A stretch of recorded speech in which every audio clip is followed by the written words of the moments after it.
Welcome to the Port City Plate Podcast, presented by Bienville Bites Food Tour. The Port City Plate Podcast, serving up the food, history, and people of Mobile, Alabama for people who love the Port City. I'm your host, Chris Andrews, and I'm so excited for this podcast. The Continental Commissary Kitchen opened up back in early 2024. They're a commissary kitchen for aspiring food entrepreneurs looking to get into the industry, filling a huge need in our community. Danny Calametti joined me on the podcast last October and kind of gave us a little sneak peek of what to expect. He's back now and brought along Nailim Sanchez, who is the Director of Operations at the Continental Commissary Kitchen. And so, not only are they serving as a commissary, but hosting multiple food-related events, business-related events each month, and beautiful facility there that I think the community needs to know about. And so, Danny, welcome back to the Port City Plate Podcast. Happy to be back with you, Chris. I'm excited. Yeah, we did an episode back in October 2023, and we talked about your work with Alabama Coasting, and we talked about Latin Fest. We talked about our food tour that we did around town. We're definitely going to have to do a part 2 of that. Absolutely. Again, later this year as time gets closer to Latin Fest again. But, one of the stops that we made on that tour was the Commissary Kitchen. At that time, it was under construction, and, so we got a little sneak peek. And but since then, the facility's open, and it's a beautiful facility. You told me on that podcast that we did that it was a shared kitchen space. And so, I know most people are probably familiar with, what a co-working space is, a facility where people go and they work, and different entrepreneurs or, work from home. But this is a co-kitchen space. So, tell me about that concept. Well, let me back up just a minute because a couple things. One, this is a project of the Hispanic American Business Association of the Gulf Coast. And just as we talked about last, there's a need in the community, and this was brought about in the Latin piece of the community, because a lot of times when these families move here, sometimes they may have professional degrees, they may have other job experiences, but that doesn't oftentimes translate into an employment right away. So what do? They do what they do in their home countries. They cook, and they cook in their home kitchens, and then sometimes they want to sell that stuff, oftentimes without benefit or maybe health department license, business license. So HABA decided to create a program working with the Bishop State and Coastal Community College to translate the culinary programs into Spanish and to add an entrepreneurial bit to it. And Nailim Sanchez actually was an instructor in that program for us. And so it provided them with the basics of not only the culinary certifications they needed, but also some basics of business entrepreneurship, how to start a business, how to manage those business licenses. We had about 60 people go through those courses, but they still were left without access to commercial kitchen space. And so that's really a big hurdle to go over when you're trying to start a new business. And so that's what the commissary is about.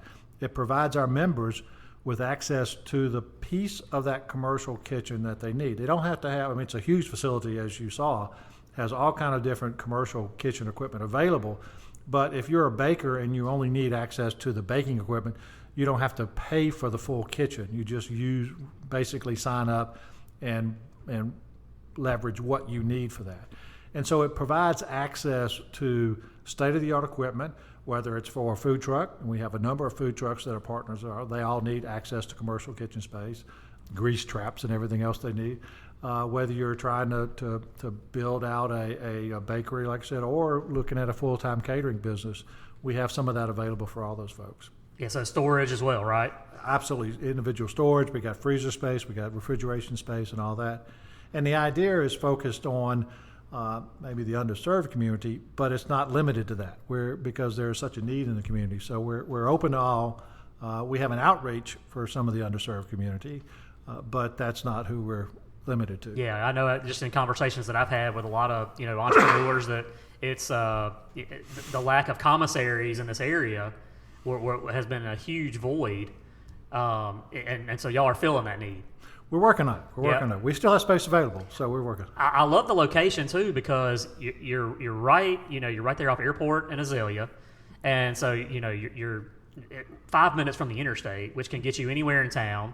West Mobile, downtown, Spring Hill, right? So it's really definitely ideal for these entrepreneurs. Absolutely, and so we've got great acceptance within the community, and we're reaching out to folks, and so it's an interesting endeavor. It was It was a bit of a struggle getting up and running. We like every business that goes through, but we're rolling with it, and we've got a great team. And you'll hear from Nailim in a minute about some of the things that we have going on. Yeah, I'm excited about this. And it's like I said, it's a lot more than just a commissary kitchen. Y'all are hosting multiple events and a lot of food-related events. And so Nailim Sanchez is with us now too, and talking about some of those food events. And I know one that's coming up Thursday, July 18th, the Spanish Fusion Food Encounter. Talk about that event. I'm excited about that. Hey, hola, Chris. Okay, so the Spanish Fusion Food Encounter, we wanted to create something a little different and bring amazing food to Mobile, right? So we already have the members, right? And now we want to expose what we can do. So what we're doing is that we are bringing a guest chef who is from Venezuela. His name is William Rosales, and he has actually owned restaurants in Venezuela and in Ecuador, and now it's here to share it with us in the United States. And the Spanish Fusion is going to be a mixture of Hispanic food, but with a twist from Spain. So we're going to do ceviche. We're going to do paella, which I'm so excited. I want to try it so bad. Love that. Love paella. Yes.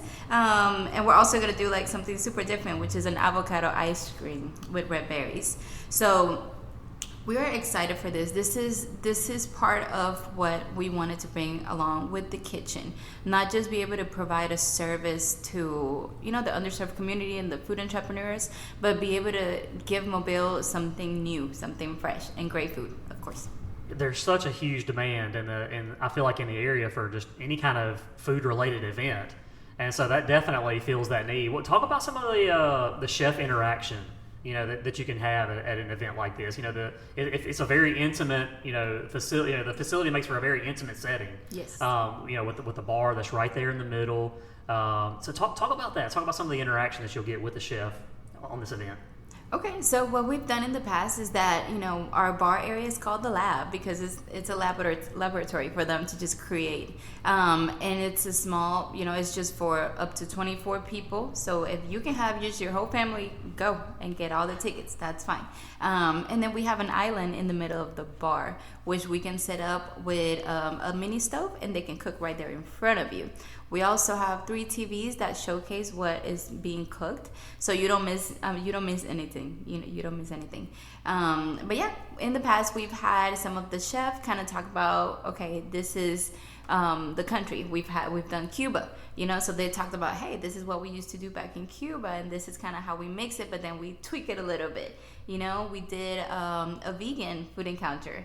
And he talked about, what he uses mostly, where he can find the ingredients, to stay vegan and all of that. And, in the past we had to do it. The first time we brought in some Cuban dancers because we needed a little flair. So hopefully in the future we can do some surprises like that too. Yeah, I like that. Mm-hmm. Talk about, you have another event coming up as well. I mean, right after that one in a couple of weeks, there's another event. Yes. There's a tequila tasting. We have a lot of activities going on all the time. So yes, we are going to do a tequila master tasting, which is actually a 2-day event. August 1st, it's actually going to be at the Battle House. We're going to have a fundraiser with them. They were super amazing to include us in there. So if you're downtown and you want to stay downtown, you can go to the Battle House and go to that event. If not, you can join us August 2nd at 6:30 at the Commissary Kitchen on Azalea. And we're going to do the same thing, but in our setting, right? We are bringing Carlos, who is a sommelier from House of Tequila. I am super excited for this. He's going to do a tasting of his tequila. And then we're also going to have Mexican tapas, which are going to be provided by the Aztecas restaurant locally here. Very nice. And is that talk about the tequila. I mean, is it Mexican tequila? Yes. It's from the Jalisco Valley tequila. Okay. Yes, so they have the House of Tequila where he currently works from, and he travels the world. He's a sommelier, so he does that. And then he goes to different places explaining, this is how we make our tequila. This is where the actual agave comes from. There's different types of agave. People don't know how the process is made. So he's going to teach us a lot of things while there's the tasting going on. So people are not just going to leave with great tequila, but they're actually going to leave with knowledge. Yeah, and the Aztecas too. And food, of course. We can't miss that. Talk about some of the, I know the space is open also for private events and activities. What can people do if they're interested in renting the facility for a private event? Okay. So you can just contact us. You can either reach out to us via phone, 251-724-0660, or you can just go to our website and inquire for a quote. At the moment, because we just opened the beginning of this year, we're doing it by quote. So you just tell us, hey, this is what I need. I need this space for this many people. I would like China. I don't want China, etc. Whatever you like, and then we'll create a quote for you. Now, closer to late August, we are going to switch that up a little bit, and it's just going to be set prices for set amount of hours. So, again, you can just reach out to us. We have Facebook, Instagram, LinkedIn, email, website, whatever. I know, like doing our food tours, a lot of the business that we do is corporate, and so the corporate events and people that are looking to do team building, and so I think this would be a perfect for something like that. We've already done that, actually. Yeah. We've had some people rent out for their trainings. We've done conferences already. We have done reunions, high school reunions, over there. We've done birthdays, baby showers, anything you can imagine that can fit in the space, we can do. Talk about some of the current partners that you have that work with you. So maybe give some shout outs to some of the people who are your partners in the space there. Okay, well, obviously our members are our top priority. We have right now 15 members, so it's growing, and we're super excited for that. Like I said, we have a few food trucks. Well, we actually have quite a few food trucks now. We have people from Cubano, Eruma's Catering, Master Baker, you've tried her tres leches. Yes. We have Tony with his vegan catering, Woodyard's Catering, A&J Catering. A lot of people have probably tried them because they work with the chamber as well. We have El Torito Mexican food truck Frenzy is very popular here too. Cake, Coffee, and More. Country Boy Cooking, Sabor Cartucho is new Honduran as well. Taco Spot, everybody should know her from over here. And Way Too Good, those are new ones. And then we have 2 more coming in, which is Grub To Go. It's going to be to go, Puerto Rican and Dominican. So again, we're so excited for this love amazing that. food. What are some of the benefits? So, if somebody is interested in becoming a member, is it a contract? Is it like a 6-month contract? How do the terms work? Yeah, so we base it off depending how many months you would like your membership, and we know that everybody has different needs and maybe different goals, so we kind of separate that. So we have plans that are 3 months, 6 months, 12 months. We actually are just tweaking that up to at the end of August, and we're gonna add weekly. So, for example, those you can rent out the kitchen for a week, for 2 weeks, etc. Because we have people that may just need to do one activity, they come from out of town, and that's all they need. And then per the health department, you can have a permit that's just a week. So we can, as long as we're good with the health department, we are good to go with you too. So we're about to start that in late August as well. Yeah, it's so flexible too. I love that, and I think the biggest thing that I've been so impressed with is the amount of opportunities that you're giving them in the business community as well, and the training that goes along with that. Yes. So talk about some of the benefits there in the business community. Yes. Okay. So because we are a shared kitchen incubator, part of what we do is help out the food entrepreneurs, right? So we have once a month business training. We have our July one, which is going to be July 31st. We are bringing Mel Washington, who is an expert in small businesses. And again, this is at no cost to you guys. So right now, I just checked and it's sold out. I'm so excited for that. Nice. And basically what he's going to talk about is how to start your business here in Alabama. A lot of our people, like Danny said, they know how to cook. They have great taste, but they don't know how to run a business. They don't even know how to start it, so we want to be able to provide that as well. This is how you start your business. You have to pay taxes, you have to make sure you have all your permits, etc. So we do that once a month, along with other things that we want to start to implement. They can come in the kitchen and just ask a question, say, hey, how do I do that? And we will be there to help them as well. Yeah, that's really cool. And yeah, if anybody is in the business community, then Mel Washington, and he's right there at the top when it comes to people that are trusted in the community and business. That's right. You have any success stories? Any of the your partners, your entrepreneurs that have really benefited from the commissary kitchen? What's a good success story? Ooh, I'm pretty sure we got more than one, but I'll talk about two. So one of them is definitely going to be Eruma's Catering. She's a master baker and caterer from Venezuela. She was one of the people that was in our culinary classes, that went through the whole process and is now part of our commissary. And I mean, she stays busy. She is busy. I try to call her up. She's like, I got this going on. And I'm just like, that is great. That's what we want to hear, because the whole goal of this is for them to not need us anymore.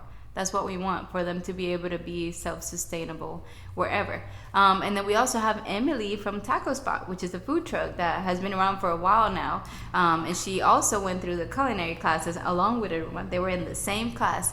And, right now I know she has 2 food trucks going on, probably going to stay with one, but she is everywhere. They stay busy, for sure. That's cool.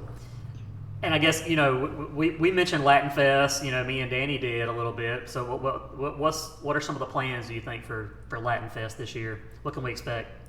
Any of your partners going to be there? Well, that's the goal as always. So what we do is that we kind of put it out to all of the culinary, students that went through it, because they were the first, So we put it out to them. A lot of them actually have been in all Latin Fest. That's how we started.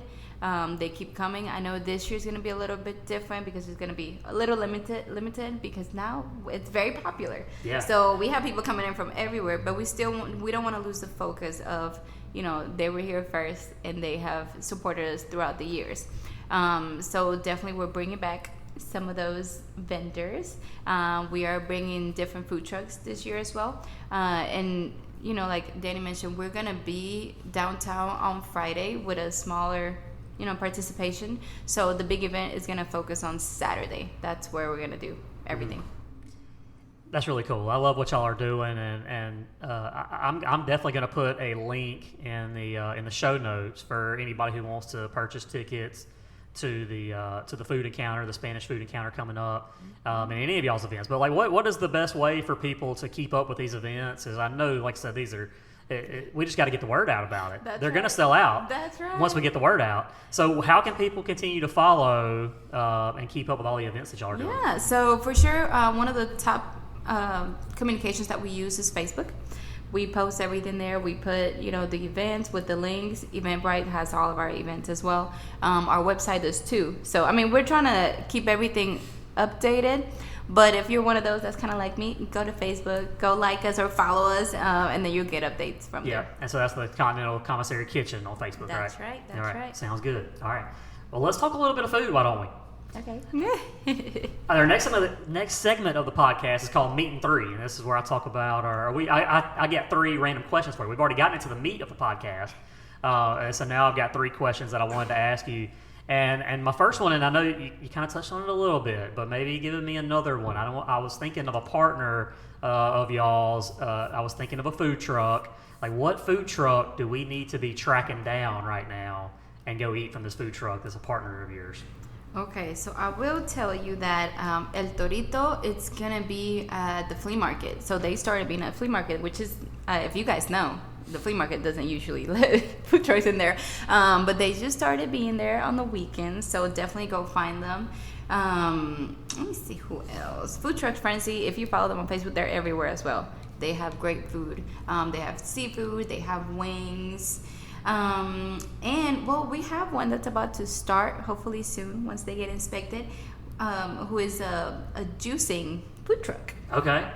We've heard about juicing places but not juicing food trucks, so hopefully soon she's gonna be open and good to go, and I'm very excited because I love that.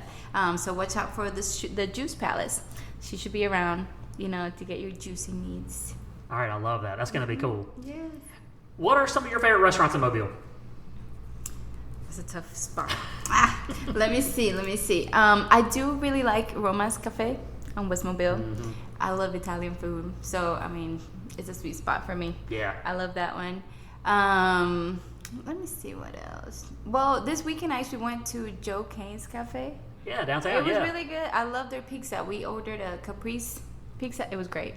It was great. I can't complain. Yeah. Yes. I need to get back down there because I know they have a new menu, and they just kind of released I'll probably order from that one. Yeah, they got some new menu items, and I haven't been there since the new menu was released, so I need to get down there and try it out. Different, they used to have the same lunch, dinner, all day menu, but now they have a lunch menu and a separate dinner menu as well. So, yeah, I need to come try. I need to come check it out. Yes, you do.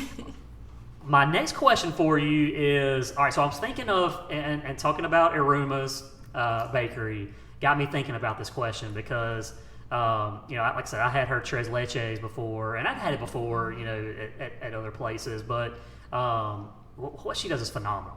Yes. And so I feel like that, a lot of people are probably hesitant to branch out. I think especially, I don't know, if you've lived here your whole life.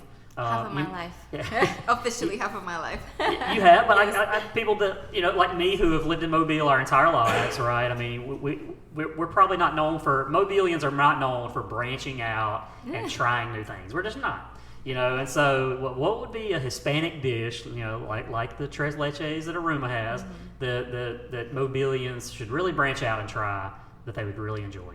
Okay.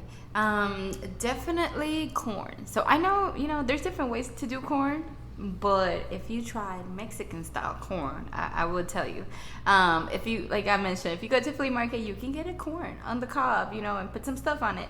But Mexican style corn, I mean, you get that and put some mayo on there. You can do some cotija cheese with tajin, and I mean, it's gonna blow your mind. So it has a little bit, like a little kick of spicy with the tajin, but everything just blends together. So I mean, I know we love corn around here. So that's just a different way to eat it. That's a great idea. Mm-hmm. Yeah, when you first said that, I was sitting here thinking that, well, we've been eating corn for 1,000 years here. How corn, but yeah, the Mexican corn with all the cheese. And you can find it so easily too. You can do whatever. You can bake it. You can put it in the grill. I mean, it's great. Yeah, That's great. All right, next segment of the podcast is called Fork in the Road, and that's where I talk about a new place that's opening up around town. New, coming soon. But this place that I'm going to talk about is just recently opened. It's called Brew Y'all, and it's now open in West Mobile, 2323 Hillcrest Road. That's right in front of the Walmart Neighborhood Market on Cottage Hill Road, in that parking lot there, across from Publix, near Lloyd's Lane, in that area of West Mobile. It's a local family that owns and operates the shop. And of course, they've got the traditional coffees and lattes. But just looking at this menu, I'm loving this menu. They've got one drink that's called Where to Gold At. It's an Irish cream and vanilla frap. They've got a Floribama frap, which is, kind of a beachy themed frap. The James Blonde, white chocolate. It's a latte, but shaken, not stirred. So just really creative stuff on the menu. And I'm loving some of the drink names, and they've also got food, a little hidden gem on that menu, I think, are the biscuits and the breakfast sandwiches. They're from Rennie's Honey Butter out in West Mobile as well. So, those are featured. And that's one of my favorite biscuits is the cheesy Conecuh biscuit from Rennie's. And that's on the menu at Brew Y'all. So, you can go there, get some drink, get some food. And of course, any kind of honey butter that you get from Rennie's Honey Butter, you can't go wrong with any of those flavors. So I think that's really cool. Really cool to see that, you got some local collaborations going on there, and a new locally owned coffee shop out in West Mobile. So I'm excited. I got to get out there and try it. And if anybody that's listening has been there, maybe, share a picture. Tell us what you think about it. But our next segment of the podcast is called Chris's Dishes. And this is where I talk about the best dish that I've had lately. And then, Nailim, I'll turn it over to you if you have a dish lately that you've had that you want to talk about. But mine is, we'll stay with the Latin American theme. And I went to Roosters and had the carnitas pork taco. And it's so good. I mean, just what they do at Roosters is so good. It had the, cilantro, habanero sauce, queso fresco. But I love those corn tortillas that they have at Roosters. And Frankie was on the podcast with me, a few months ago, and kind of talked about the tortillas that they have from E&H Tortillery, and so they fill those tacos up, but they don't tear apart. The corn tortillas don't tear apart. So many times you get you fill up a taco with those corn tortillas and it just falls apart. But those tortillas hold up really well, and I still need to get out there and try the torta de carnitas that Frankie talked about on this podcast, and That was the dish that was served on Food Network with Guy Fieri when he came in town. But man, that taco was so good. Loved it. Can't wait to get back out to Roosters again. I've eaten at Roosters more the last few months since Frankie came on the podcast than I had, I think, since he was open. So, but yeah, excited to get back out there. But Nailim, you have a dish that you've had lately? Ooh. So I'm kind of like you. I'm a foodie. I love to eat. But so I went to my home country recently. I went to Puerto Rico. And one of the things that, if anybody goes to Puerto Rico soon, one of the things you cannot leave without is trying the Chinese Puerto Rican food. Really? Yes. Yes. It's nothing like you've tried before. Yes, there is fried rice, but it's very different and at the same time the same. And they have something that's called tostones, which is fried plantains, but with garlic. I mean, I can't even express how amazing that was because it was amazing. So at some point, you guys need to go to Puerto Rico and try that. And I actually saw recently that they just opened a restaurant in Texas like that. Really? Which, okay. Yeah, I was going to say so nothing like that in Mobile, though, right? No, but we can drive. We can drive to Texas and get some. They need to become a partner. I know. At It's the kitchen. amazing. It's amazing. It's very different. And I mean, the cool thing is that, living over there, the people that are cooking, they're actually from China. I mean, they're Chinese Puerto Rican. It's amazing. Yes, they are. That's so cool. Mm-hmm. That's really cool. Well, I've enjoyed this and love getting to hear more about what y'all are doing. Like I said, I'm so glad that we got together and get to spread the word about the Commissary Kitchen and especially all those events. Those events are they're going to be so fun. Y'all are going to see me out there very soon, certainly. And so, like I said, I'll definitely put some links to in the notes of the show here and keep sharing about the events. So yeah, thank y'all for coming on. Awesome. Thank you, Chris. Yeah. Thank you. All right. Thank y'all for listening to the Port City Plate podcast, and we'll catch you on the next episode.